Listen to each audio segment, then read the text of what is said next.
more Russian oligarchs and politicians. Among them is Roman Abramovich. He is the owner of the Chelsea Football Club, which is a storied franchise in the world's most popular sport. His assets now frozen. He is barred from selling the team, as he said that he would do, with a promise to donate the proceeds to Ukrainian war victims. I'm joined now by Liz Truss, the UK Foreign Secretary, and we certainly appreciate you coming in to talk to us. It's such an important moment in all of this. This bombing that we are seeing, and we have some new video of it, of this maternity and children's hospital in Mariupol, is this an inflection point in the war, in your opinion? Well, this is absolutely appalling, what Putin is doing in Ukraine. And he isn't making the progress he expected in Ukraine. He expected to be able to take cities much quicker. He didn't reckon on the bravery of the Ukrainian people fighting so hard, and he didn't reckon on the tough sanctions the West was going to put in place, which are debilitating the Russian economy and cutting off funding for his war machine. So what we're seeing is him resorting to more and more violent, appalling techniques to try and intimidate the people of Ukraine, and it really is horrifying to see what's happening. You're speaking this afternoon at a think tank in Washington, and I read a preview of your remarks where you're expected to say that you see this moment as a pivotal moment, akin to 9/11. Is that right? Is that what you're going to say?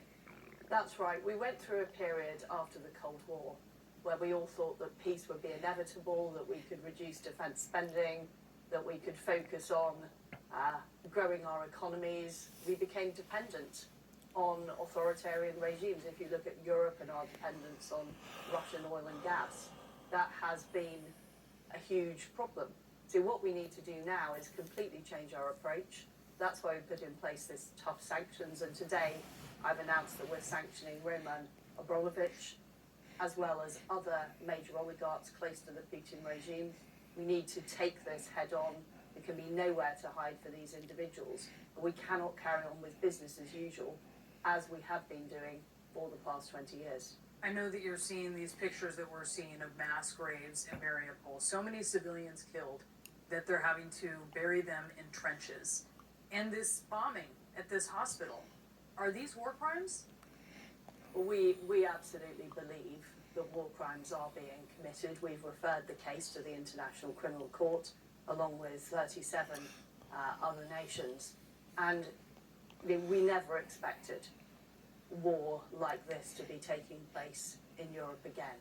This is why we need such a tough international response. The United Kingdom has also announced we're sending Starstreak missiles to help the Ukrainians defend their country. We were the first European country to send defensive weapons to Ukraine, and we are doubling down on our sanctions, being tough on banks. We're putting in place a elimination of oil from Russia into the United Kingdom, but we need to do more with our allies because Putin has to lose in Ukraine.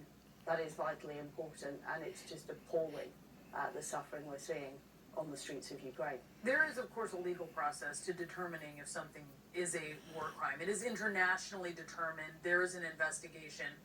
But the U.S. has not gone so far. They're not saying that these are war crimes that we're seeing. Well, what we think is there is a case that they are war crimes. We've been clear about that, and we are working on gathering the evidence with our international allies. Would it be helpful if the U.S. went so far? We're working with all of our allies, including the United States, on this issue. But what we can see is appalling atrocities taking place. There is now talk of the use of chemical weapons. We've seen Russia do that before. And we're determined to call Russia out for this appalling invasion. We warned against it taking place. The Russians said they had no plans to invade. They're now claiming there isn't a war.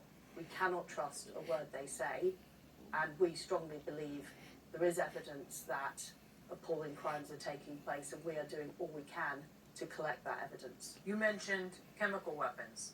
Is that a red line? What will the UK do if they're used? What we are already doing is supplying huge amounts of defensive weaponry to Ukraine.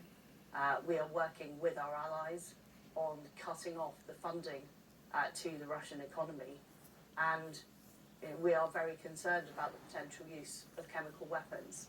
Now, of course, we've seen Russia use these weapons before in fields of conflict, but that would be a grave mistake on the part of Russia, adding to the grave mistakes that have already been made by Putin. Could Britain support a limited no-fly zone with a very narrowly defined humanitarian mission?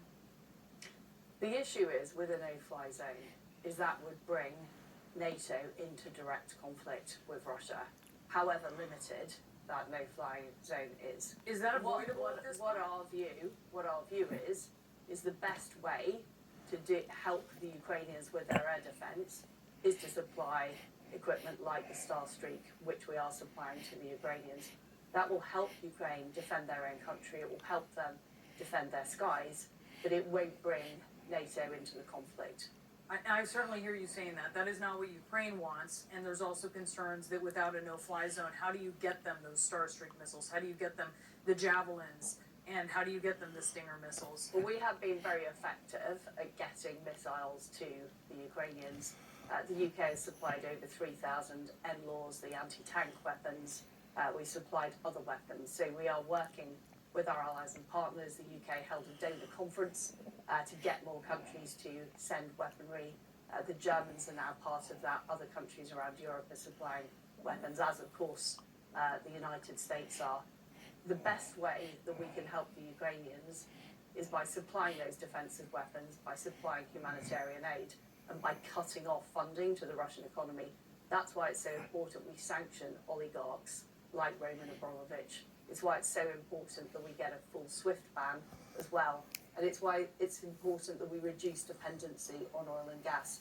There has been complacency in the West over the past 20 years. That complacency has to end. And if we don't pay the cost, which there will be costs for our public right across the West, if we don't pay that cost now, it will be even higher later. Because what we know is that if Putin doesn't stop now and isn't stopped in Ukraine, the consequences will be even more damaging for European security, but also for global security. Foreign Secretary Truss, we really appreciate you joining us. Thank you so much.